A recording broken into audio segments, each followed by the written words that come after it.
আকাশ যদি আপনি একবার সিকিউর করতে না পারেন তাহলে অন্য কোনো সিকিউরিটি কোনো বেশি দাম নেই। রাজনৈতিক দলগুলো ঠিক করে দেবে বা তারা একটা প্ল্যাটফর্ম তৈরি করে আলোচনা করে দেবে মিলিটারি স্ট্র্যাটেজি কি হবে, তাদের এই এক্সপার্টিসটাই নাই। আমি বিশ্বাস করি যে জুলাই গণ আন্দোলন এবং গণ অভ্যুত্থানের পর আমরা সবাই একটা ঐক্যমতে পৌঁছেছি এবং ঐক্যমতে আছি যে আগামীতে বাংলাদেশের জনগণ যেন সবসময় গণতান্ত্রিক সরকার ব্যবস্থাটাই পায়।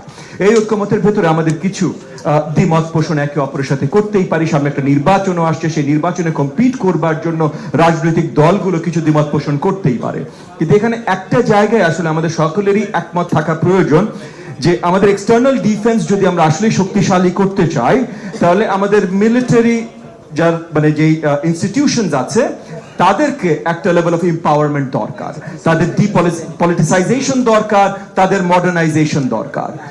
যতখানি আমার কাছে এগেন বলে নিচ্ছি প্রতীয়মান, আপনার মিলিটারি সায়েন্স একটা এক্সক্লুসিভ সায়েন্স। আপনি বাইরে থেকে বললে হবে না, রাজনৈতিক দলগুলো ঠিক করে দেবে বা তারা একটা প্ল্যাটফর্ম তৈরি করে আলোচনা করে দেবে মিলিটারি স্ট্র্যাটেজি কি হবে, তাদের এই এক্সপার্টিসটাই নাই। আমরা যেমন কোন রোগীর ব্রেন সার্জারি করতে যাব না, তেমন একই মিলিটারি স্ট্র্যাটেজি আমরা তৈরি করতে যাব না। মিলিটারি স্ট্র্যাটেজি তারা এইটার স্পেশালিস্ট, তারাই করবেন। তো সেই জায়গা থেকে জাতীয় রাজনৈতিক দলের তরফ থেকে যে জিনিসটা আসা দরকার হলো আমরা ডেমোক্রেটিক ঐক্যমত, যে এই দেশের শাসন যেন সবসময় ডেমোক্রেটিক উপায়েই হয়।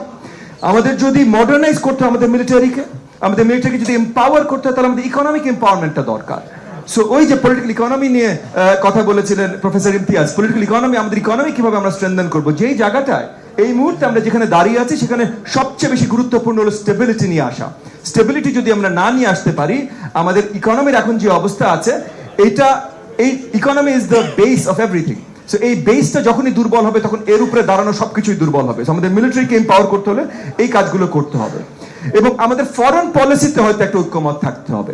কারণ আজকে জিওপলিটিক্যালি কি হচ্ছে, রিজিনাল রাজনীতিতে কি হচ্ছে, ওই যে চায়না কন্টেইনমেন্ট নিয়ে কথা হলো, আমাদের প্রতিবেশী ইন্ডিয়া আছে তাদের নিয়ে কথা হলো, এই জায়গায় ফরেন পলিসিতে আমাদের ঐক্যমত আসতে হবে, আমাদের ডেমোক্রেটিক গভর্নেন্স ঐক্যমত আসতে হবে, ইকোনমিক পলিসিতে ঐক্যমত আসতে হবে এবং মিলিটারি সায়েন্সেস এটা মিলিটারি স্পেশালিস্টদের কাছে ছেড়ে দিতে হবে যে তারা কিভাবে দেশের এক্সটার্নাল ডিফেন্স ভালোভাবে দেখাশোনা করবেন। এবং এখানে অবভিয়াসলি মিয়ানমার, আমাদের বর্ডার ইস্যুজ আছে, ভারতের সাথে বর্ডার ইস্যুজ আছে, বে অফ বেঙ্গল আছে, আজকে ইরান বলেন আর ইউক্রেন বলেন, যে যুদ্ধের দিকেই তাকান, আপনার আকাশ যদি আপনি একবার সিকিউর করতে না পারেন তাহলে অন্য কোনো সিকিউরিটি কোনো বেশি দাম নেই, এটা আমরা দেখেছি।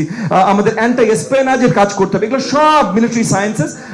আমি মনে করি আমার জায়গা থেকে যে এগুলো আমরা মিলিটারি স্পেশালিস্টদের উপরে ছেড়ে দিই, আমরা ঐক্যমত নিয়ে কাজ করি আমাদের ডেমোক্রেসি, ফরেন পলিসি, ইকোনমি।